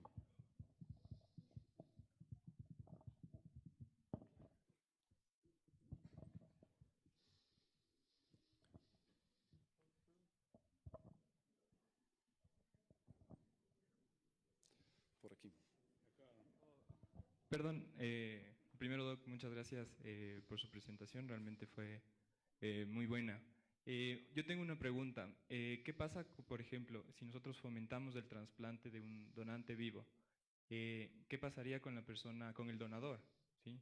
O sea, porque nosotros a la final podemos hacer promoción de la salud también en este sentido, pero la persona, el donante también, o sea, yo realmente no sé qué cuidados o qué pasa con la expectativa de vida de la persona donadora. Entonces, excelente pregunta, muy importante. Si nosotros queremos estimular el donante vivo, tenemos que estar seguros que lo vamos a hacer de una forma adecuada. Ahora, ¿qué es hacerlo de una forma adecuada? Hoy en día existen múltiples estudios con grandes poblaciones de pacientes que nos dicen cuál es la probabilidad de insuficiencia renal crónica en cualquier persona. ¿Hasta cuánto? Hasta 15 años después. Y si lo vamos a hacer algo simple, es una calculadora donde incluimos todos los factores de riesgo y de acuerdo a ese riesgo, cualquier paciente que tenga una probabilidad mayor del 2% de insuficiencia renal crónica a 15 años se debe contraindicar como donante vivo. Entonces, lo primero es elegirlo bien, no dejar 2 medios enfermos. El objetivo es curar a uno y dejar al otro sano como estaba. Entonces, elegir muy bien el donante, estudiar al donante, hacerlo en las condiciones adecuadas y ese donante necesita un seguimiento. ¿Cuál es el principal factor de riesgo para insuficiencia renal en el donante? El sobrepeso y la obesidad. Es allí donde tenemos que hacer impactar con ese paciente. Bueno. Buenas tardes, doctor. Primero, felicitarle por la magnífica exposición que usted nos brindó en esta tarde. Quisiera conocer un poco de su experiencia acerca de si ustedes de alguna manera lograron bajar el costo de la inmunosupresión en su país, en estos pacientes, y cuál fue esa estrategia, debido a que compartimos características entre todos los países de Sudamérica y una de ellas que nos limita es el costo para continuar con nuestro programa de trasplante. Bien, voy a comenzar con la conclusión. No existe nada más costo efectivo que la calidad. el hacer las cosas bien es lo que menos cuesta en salud. Entonces, ¿qué hicimos en nuestro medio? Lo primero, este programa lo iniciamos en el 2007. Teníamos una guerra enorme en el país porque ya teníamos inmunosupresores, marcas originales, ya teníamos evidencia, teníamos los grupos, pero siempre el problema fue el costo. Entonces, cuando hablamos de costo tenemos que mirar dos cosas. La primera, ¿costo contra qué? ¿Por qué decimos que un trasplante vale tanto? Pero sí lo dializo. Dializarlo lo mata más rápido, le da menor calidad de vida y cuesta mucho más para el sistema. Entonces, lo primero es que todos los países deberíamos tener un análisis de costo-efectividad adecuado, donde le podamos demostrar al Estado, a las entidades aseguradoras, que trasplantar no solamente es mejor, es más seguro, sino que es más barato. Entonces, ese es el primer análisis. El segundo, si ya queremos hablar específicamente del trasplante y de inmunosupresión. Les digo que tuvimos un momento muy fuerte, alrededor del 2008-2009, por la entrada de genéricos, y obviamente, o usualmente, y no está mal, porque es que ellos no están entrenados como nosotros los médicos, son administradores, ven que hay dos moléculas que en principio son iguales, pero hay una que cuesta menos que la otra, pues es sensato. O sea, es un tipo que está en un escritorio y tengo este presupuesto, puedo comprar más. Pero así no funciona. Tenemos que estar muy seguros. Hoy en día nosotros tenemos genéricos en Colombia, pero hacemos que sean avalados por nosotros, no cualquier genérico. Porque no existe nada más caro que darle a un paciente inmunosupresión con medicamentos baratos, pero que la sobrevida de ese paciente sea 2 años. Y la explicación es clara. Con esa cascada, y es algo que pronto, en el próximo número de la Revista Colombiana de Nefrología va a salir esa experiencia, cuando los pacientes comenzaron a ser trasladados a medicamentos genéricos, cualquiera, el que llegara solamente por precio, resulta que la sobrevida, la supervivencia del injerto fue muy corta. ¿Qué sucede? De esos pacientes, el 40% están hoy otra vez en lista de espera. La supervivencia no fue de 8 años, como es a nivel mundial, sino que fue una supervivencia promedio de 5 años. Pero con un punto importante, están otra vez en lista de espera, pero ya son pacientes de alto riesgo inmunológico. Son pacientes que tienen menores probabilidades de conseguir un riñón. Son pacientes que tienen un promedio en lista de espera para poder conseguir un riñón por ya estar sensibilizados de 5 años esperando un riñón. Y si es por plata, este paciente, ese trasplante, ese segundo trasplante, cuesta 5 veces lo que cuesta un primer trasplante.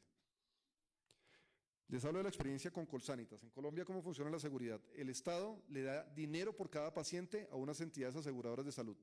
Ellas afilian los pacientes y tienen que ofrecerles servicios. En 2007 le decimos a Colsanitas, que es una de esas, y otra que se llama Salud Total. Yo le trasplanto a sus pacientes, pero usted no me pone a mí limitaciones en el costo. Me deja usar los medicamentos que yo quiera y me deja hacer las estrategias que yo quiera. Las biopsias, los anticuerpos, todas estas cosas. Y me da 2 años. Deme 2 años y en 2 años analizamos los resultados contra lo que les cuesta a ustedes dializar a un paciente. Lo hicimos y por fortuna los resultados fueron muy buenos. ¿Cuál fue la conclusión de eso? Doctor Montero, doctores del grupo de Colsanitas, necesito que me trasplante a todos. Venga, no puedo, no hay yo necesito riñones. Y ahora la presión es el mismo Colsanitas, la misma entidad aseguradora, antes de que entren a diálisis nos los envía el grupo de trasplantes a ver si los podemos trasplantar. Que ojalá no entren a diálisis los pacientes. En este momento el 15% son pacientes que se trasplantan antes de entrar a diálisis. ¿Por qué? Porque el costo a ellos a 3 años se les redujo de una forma importante. Ya no me están mirando a mí, oiga doctor, ¿por qué me pide ese examen? Al contrario, necesita pedirlo, pida 2, con tal de que me lo mantenga bien el paciente. ¿Sí? Entonces, así es que se genera, pero no diciéndole al administrador, mire, yo soy mejor porque yo soy médico y sé más, sino mostrándole a ellos qué es lo que leen, los datos. Entonces, es una función muy importante nuestra demostrar eso. Bueno.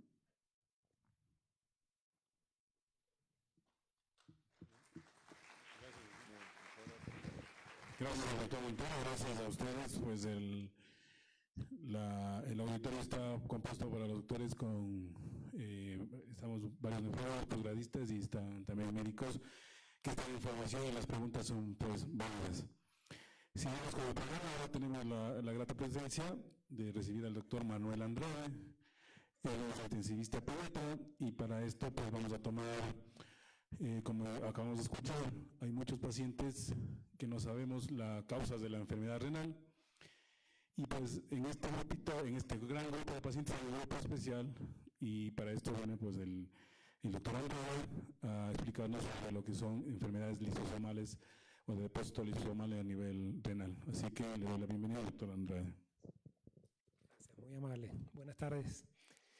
Bueno, vamos a hablar un poquito acerca de enfermedades raras con afectación renal, ¿no? Lo primero que tenemos que decir es qué son enfermedades raras. ¿Cómo pasó aquí? ¿Qué manual? Ok, bueno, enfermedades raras son, como lo pueden apreciar ustedes ahí, son un grupo heterogéneo de trastornos que se caracterizan porque afectan a un pequeño número de personas. La definición va a cambiar de punto de vista numérico y geográfico. De hecho, en Europa se considera una enfermedad rara cuando afecta 1 de cada 2.000 personas. En Estados Unidos, 1 de cada 1.200, pero el conglomerado total de afectados tiene que ser menor a 200.000. El 80% de estas patologías son de origen genético y el otro 20% podemos achacarlas a causas virales, bacterianas, inclusive muchas ambientales. Lo que sí tienen en común es que estas patologías son de baja prevalencia y muy heterogéneas. Ojalá que solamente hubiera una, pero según cifras de la OMS estamos hablando que existen alrededor de 7.000 enfermedades raras, afectando alrededor del 7-8% de la población, lo que nos da un estimado de aproximadamente 350 millones de personas afectadas por algún tipo de enfermedad rara. O sea que es un problema de salud pública. Al final no son tan poco frecuentes, ¿no? Si quisiéramos hablar solamente de enfermedades raras a nivel renal, el rompecabezas tendría muchas piezas, o sea, tendríamos que hablar de Alport, síndrome de membrana basal delgada, del MIGA, de la enfermedad hereditaria del podocito, de la glomerulopatía familiar por IgA, el riñón poliquístico recesivo, el riñón poliquístico dominante, las tubulopatías primitivas, etcétera, etcétera. O sea, la lista es larguísima y para ustedes contar terminaríamos locos, ¿verdad? Entonces, vamos a hablar justamente hoy de una de estas patologías que tienen afectación renal. La enfermedad de Fabry es una enfermedad de depósito lisosomal. ¿Qué es eso de depósito lisosomal? Bueno, las enfermedades de depósito lisosomal son un grupo heterogéneo de trastornos que se caracterizan por la deficiencia o falta de acción de una enzima lisosomal. Los lisosomas, recordemos, fueron aislados por primera vez por técnicas de fraccionamiento celular en 1955 por el doctor Christian Toff. Tenemos que hacer uso de nuestra memoria y retornar a nuestras clases de histología y recordar que los lisosomas son organelos esféricos de membrana simple, 0,2 micras, 0,3, que se originan en la cara trans del aparato de Golgi y contienen una serie de enzimas que se conocen con el nombre de grasas ácidas sintetizadas en el retículo endoplásmico ricoso. ¿Por qué grasas ácidas? Porque necesitan un pH de aproximadamente 4.8 para ejecutar su función de manera adecuada. Antes se decía que el lisosoma, de manera simplista, es, por decir así, el estómago de la célula, es el sistema digestivo celular, pero la verdad que el lisosoma está inmiscuido en muchísimas otras funciones, como podemos ofrecer macroautofagia, la autofagia mediada por chaperona, la exocitosis lisosomal, en la muerte, en la homeostasis del colesterol, presentación de antígenos, en la liberación de exosomas y en la fagocitosis. O sea, básicamente está involucrado en muchas funciones y rutas metabólicas. Hablamos de lisosoma, pero realmente aquí las protagonistas son las enzimas. Recordemos que las enzimas son proteínas, son biocatalizadores que aceleran las reacciones químicas. Sin las enzimas no estuviéramos sentados aquí, ni yo estuviera hablando de ustedes, ¿no? Las enzimas tienen unas características que actúan sobre una determinada ruta metabólica y sobre un determinado sustrato. De hecho, esta es la lámina que más le gusta a mi esposa porque cada vez que dice, bueno, cada vez que vayas a dar una charla por ahí, ya sabes, te comportas como una enzima. ¿Cómo es eso, mi amor? Específico en el sustrato y mucho cuidadito que estás buscando otras rutas metabólicas. Entonces, imagínense, uno no puede luchar con la inteligencia femenina. Imposible. ¿Qué pasa si hay un déficit o una ausencia de las enzimas? Bueno, simplemente ocurre un bloqueo de una determinada ruta metabólica. ¿Y esto qué ocasiona? la acumulación del sustrato. Existen alrededor de 50 enfermedades de depósitos lisosomales y se consideran enfermedades raras o huérfanas por lo que ya hablamos previamente, ¿no? Pero ¿qué es la enfermedad de Fabry? ¿Cómo se ese rompecabezas? Bueno, la enfermedad de Fabry es una enfermedad congénita hereditaria que tiene un patrón de herencia ligado al X. Es un error en el metabolismo de los glucosfingolípidos secundario al déficit de una enzima que se conoce con el nombre de alfa-galactosidasa o melibiasa. ¿Y qué es lo que pasa aquí? Al no trabajar en enzima de manera adecuada, se acumula una especie de grasa azucarada que tiene el nombre de globotilceramida, haciendo que esta sea una patología crónica, progresiva, debilitante, multisistémica y potencialmente fatal. Desde el punto de vista epidemiológico, estamos hablando que la incidencia global estimada es alrededor de 1 en 40.000 en hombres, 1 en 20.000 en mujeres, pero inclusive en estudios de tamizaje se ha visto que podemos encontrarlos hasta 1 por cada 3.100 hombres nacidos, ¿no? Es una patología panétnica, la mayoría de los hombres tendrán la forma clásica, recuerda que solamente tenemos una X, las mujeres antes se decían que eran portadoras, no, a pesar de que tienen 2 X, las mujeres pueden presentar el mismo cuadro de gravedad del varón, aunque la presentación puede ser un poquito más heterogénea.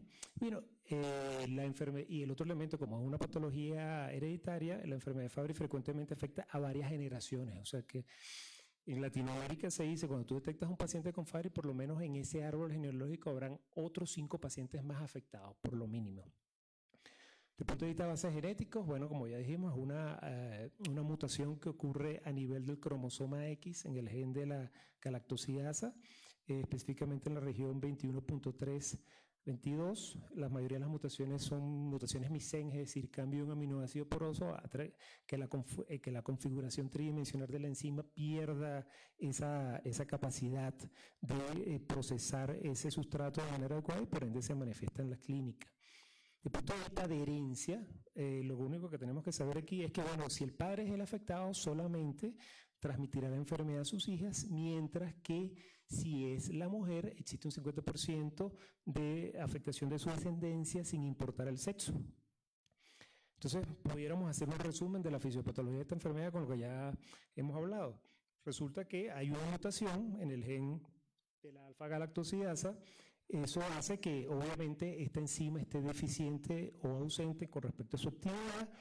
¿Y qué es lo que hace esta enzima? Simplemente esta enzima lo que hace es hidrolizar grupos alfa-galactosil de la globotilceramida, separar una galactosa y crear otra molécula de galabiocilceramida que seguirá en la ruta metabólica de los fingolípidos hasta quedar la ceramida. El problema es que obviamente esta enzima no funciona y se me acumula el sustrato a nivel del GL3. Entonces, esa acumulación de GL3, ¿qué me hace? Primero, una disfunción de la homeostasis lisosomal. Los lisosomas están dentro de las células. Esto me va a ocasionar una alteración del equilibrio celular, una disfunción celular, y las células forman los tejidos. Al final, a través de una serie de cascadas fisiopatológicas de inflamación, hipertrofia, apostosis y fibrosis, van a dar una amplia variedad de complicaciones clínicas, que es lo que caracteriza a esta enfermedad. Existen diferentes modelos de aproximación. Vamos a hacer un modelo más teórico de aproximación de la enfermedad de Fabry que va desde síntomas tempranos a complicaciones severas. Se dice que la enfermedad de Fabry es un modelo de vasculopatía porque el GL3 me afecta prácticamente todas las estructuras del vaso, todas las capas del vaso, ocasionando disminución de la luz, aumento de la hiperactividad vascular, aumentando el estado protrombótico y al final, a la postre, a medida que pasan los años, va a haber compromiso isquémico de órganos nobles. O sea, esto es una enfermedad neurocardiorrenal. Entonces, en la primera, digamos, en la etapa de la vida en pediatría, estos pacientes, la forma clásica, se quejan de manifestaciones clínicas como las acropariestesias y las crisis de Fabry. Las acropariestesias no son más que sensación de ardor, quemazón, hormigueo a nivel de palmas y plantas de pies, y las crisis de Fabry no es más que un dolor debilitante, lacinante, que no mejora con AINES, que no mejora inclusive con morfina, que se origina en palmas y plantas de manos, se irradia hacia el resto del cuerpo y puede durar de minutos a horas, inclusive días. Y esto es debido al depósito de esta grasa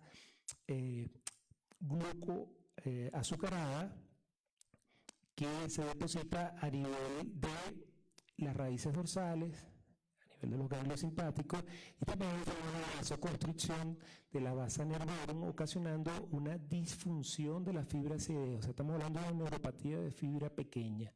Entonces, esta va a ser una de las principales manifestaciones neurológicas que vamos a conseguir en pacientes pediátricos.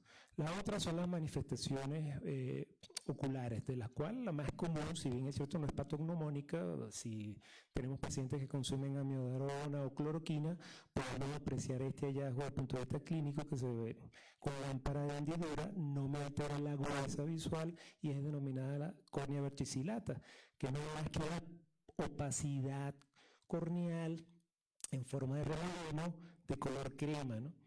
Hay otros hallazgos desde el punto de vista oftalmológico, que son las opacidades del cristalino y la tortuosidad de vasos retinianos y conjuntivales. Estos pacientes generalmente tienen ectasias vasculares, y esto es una forma de manifestación de ectasia vascular. El otro elemento que podemos ver a nivel pediátrico es fiebre recurrente, intolerancia al calor, hipohidrosis, intolerancia al frío. Otra de las manifestaciones que si bien no son patognomónicas, pero son orientadoras, son los angioqueratomas. Los angioqueratomas no es más que una ectasia vascular con una zona de hiperqueratosis de color rojo violáceo. Generalmente están ubicadas en lo que es el área del bañador, pero puede tener distribución prácticamente en toda la piel. Un hallazgo puede ser orientativo cuando lo asociamos a otros. Todas las manifestaciones, bueno, pacientes tienen cansancio crónico y bueno, las manifestaciones gastrointestinales, que en pediatría es el DAR, el dolor abdominal recurrente, que está en un saco donde tienen millones de entidades nosográficas y muchas veces no se considera Fabry como un diagnóstico diferencial. Entonces estos pacientes van a tener diarrea episódica, sensación de llanura postprandial, sensación de plenitud, saciedad temprana, pérdida de peso, alternancia entre diarrea y estreñimiento, y eso simplemente básicamente porque el depósito de GL3 me va a producir afectación de las células ganglionares de los plexos mientéricos, y esto va a producir una neuropatía autonómica.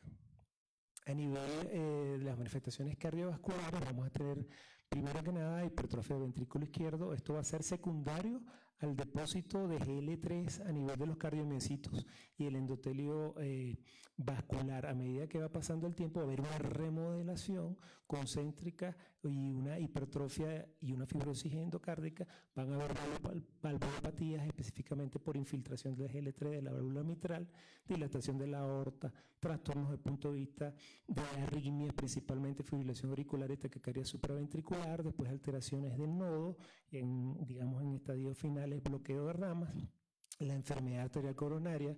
Dijimos que todo el mundo, la vasculopatía, a medida que va pasando el tiempo se va disminuyendo la luz y esto compromete el flujo miocárdico y obviamente puede condicionar a un infarto. Entonces estos pacientes se mueren de jóvenes de alteraciones desde el punto de vista cardiovascular. O sea, infartos a temprana edad, hay que, sin un elemento no afiliado, hay que pensar en enfermedad de Fabry como un diagnóstico diferencial.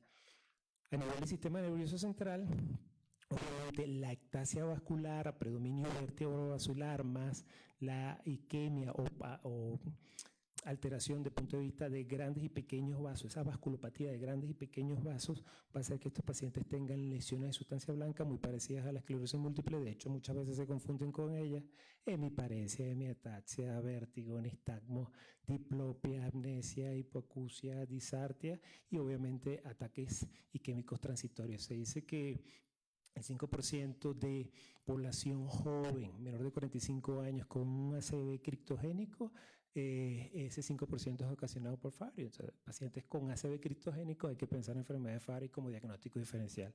Como sé que hay muchos nefrólogos, entonces vamos a hablar un poquito acerca de la nefropatía de la enfermedad de Fabry, ¿no? Básicamente el culpable es la grasa azucarada, que son estos glucofingolípidos, ya sea el GL3 o su forma desatilada, que es el aliso-GL3, y esto me va a ocasionar lesión del podocito. Como sabemos, el podocito es apenas el 2% de la masa celular renal, y el podocito es una célula no inmortal, sino que es una célula finita. Cada glomérulo tiene alrededor de 500, 600 podocitos, y la pérdida podocitaria es acumulativa y es una de las células que más se dañan en enfermedad de Fabry. Y luego de que el glomérulo pierde alrededor del 20% de los podocitos, evolucionará irreversiblemente a la esclerosis. No solamente el podocito está afectado, prácticamente todas las estirpes celulares, estamos hablando de células mesangiales, el epitelio tubular y básicamente todas las capas del vaso, ocasionando esclerosis glomerular, lesión vascular y fibrosis intersticial. Básicamente esta sería como la progresión de punto de vista clínica de estos pacientes. Empieza con isostenuria, microalbuminuria a temprana edad, posteriormente a medida que va acumulándose el GL3 y van haciendo cambios irreversibles a nivel de la estructura renal, va a aparecer la denominada nefropatía de Fabry, con una proteinuria que no llega a rango nefrótico, hay un deterioro progresivo de la tasa de filtración glomerular, hipertensión y nefropatía terminal más o menos en la tercera a la quinta década. Estos pacientes, la historia natural nos dice que en sí tratamiento generalmente mueren secundario a falla renal alrededor de la tercera, cuarta década de la vida. Esto es más o menos un resumen de las manifestaciones renales. Lo que podemos decir, la acumulación progresiva de GL3 es en todas las estirpes celulares a nivel renal. La causa de daño renal, la lesión de los podocitos, la fibrosis irreversible, puede presentarse inclusive en la edad pediátrica. Los estudios de la doctora Tondel hablan de pacientitos de 11, 12, 13 años ya con glomerulosclerosis focal y segmentaria. Los altos niveles de proteinuria y la baja tasa de filtración glomerular se asocian a un deterioro más rápido, o sea que son marcadores de evolución de enfermedad. Los pacientes tienen un alto riesgo de desarrollar nefropatía terminal en la tercera, cuarta, quinta década de la vida. La enfermedad de Fabry debe considerarse el diagnóstico diferencial en pacientes con insuficiencia renal de causa no filiada, y el cribado de poblaciones de alto riesgo puede, obtener nuevos pacientes que pudiéramos interferir en una etapa mucho más temprana. El objetivo es tratar de diagnosticar temprano y no esperar que este paciente tenga una falla terminal para ingresarlo a terapia. ¿Cómo hacemos el diagnóstico? Obviamente sospechas clínicas. Hay un axioma que dice que lo que no se piensa no se diagnostica. Entonces tenemos una primera parte que es el diagnóstico presuntivo. La otra sería el diagnóstico bioquímico y el molecular. El diagnóstico bioquímico nos va a permitir determinar que la enzima que estamos analizando no está trabajando de manera adecuada. Es el denominado dosaje enzimático. Pero ¿qué pasa con las mujeres? Recordemos que este patrón es un patrón de herencia ligado al X, y hay un fenómeno que se llama ionización, que es la inactivación al azar de un cromosoma, de uno de los cromosomas que tienen las mujeres. Y esto ocurre de manera azarosa en cada uno de nuestros tejidos. Entonces, por eso es que las mujeres pueden ser tan heterogéneas en cuanto a las manifestaciones clínicas. Si predomina el X bueno, donde no tiene la aportación, obviamente va a tener menos manifestaciones clínicas, pero si predomina la inactivación, el X con la información errónea, obviamente esa paciente va a tener un espectro clínico muy parecido al del varón, que solamente tiene una X. Por eso a las mujeres, desde el punto de vista, no se le puede hacer el DBS, o sea, que es la gota de sangre seca, que es a través de donde nosotros hacemos el diagnóstico, simplemente con unas gotitas en un papel de filtro que tiene la capacidad de conservar tanto la estructura de la proteína como el ADN. Podemos hacerlo. El problema es que las mujeres presentan niveles variables de actividad enzimática. En algunos casos pueden tener un dosaje enzimático normal, pero estar afectas en otras partes de del organismo. Entonces, a las mujeres se le realizan directamente el molecular para determinar la mutación que presentan y obviamente la condición a presentar la enfermedad. Desde el punto de vista de tratamiento, no me voy a extender, hay intervenciones basadas en síntomas, obviamente eso lo saben ustedes más que yo, y terapia específica. La terapia específica es la terapia de reemplazo enzimático, es decir, vamos a dar una enzima exógena a ese paciente que no está produciendo. Generalmente estas enzimas se producen por técnicas de ADN recombinante. Agarramos un plásmido. Plásmido es una molécula de ADN que tiene la capacidad de replicarse extracromosómicamente. Utilizamos unas tejeras moleculares que son las enzimas de restricción, cortamos, insertamos el gen que queremos producir, la pasamos a una célula huésped donde va a crecer, la vamos a alimentar, etcétera, etcétera, y al final vamos a obtener nuestra proteína a la cual le vamos a dar de manera exógena. Estos tratamientos obviamente no son curativos, son tratamientos de por vida, pero cambian la historia natural de la enfermedad y obviamente, como dice el doctor, ofrecen calidad de vida a estos pacientes. Entonces, desde el punto de vista de conclusión, podemos decir que la enfermedad de Fabry es una enfermedad de depósito lisosomal, que tiene un patrón de congénita hereditaria, un patrón de herencia asociado al X, y esto ocasiona la disminución de una enzima que se conoce con el nombre de alfa-galactosidasa amiliviasa, lo cual condiciona acumulación de un sustrato no digerido, que es una grasa azucarada, que es un glucofingolípidos.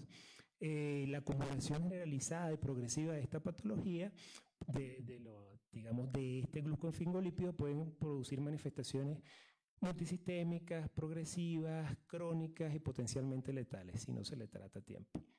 Las mujeres no solamente son portadoras, que era el concepto que se tenía anteriormente, sino que desarrollan clínicamente la enfermedad tanto o en el mismo grado que los varones.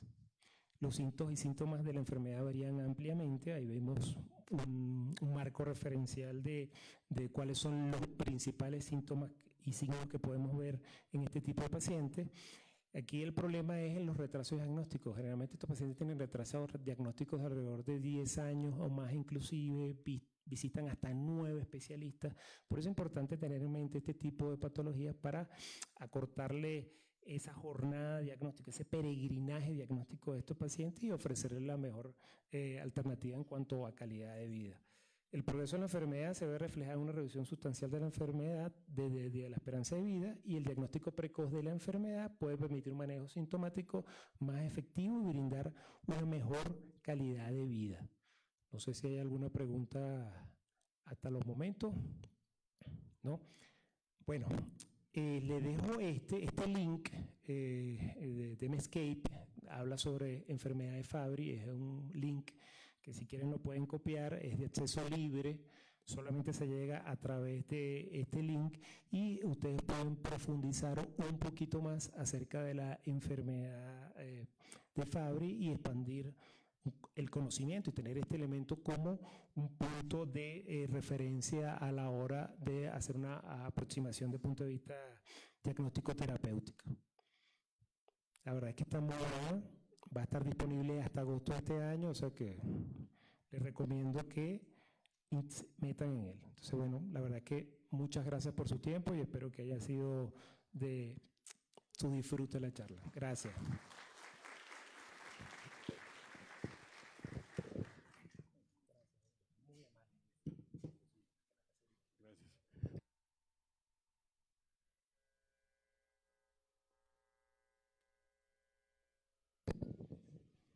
Bueno, muchas gracias. La atención a la charla de la tarde. Tenemos ahora 15 minutos para un break y regresamos ya con lo que es charla de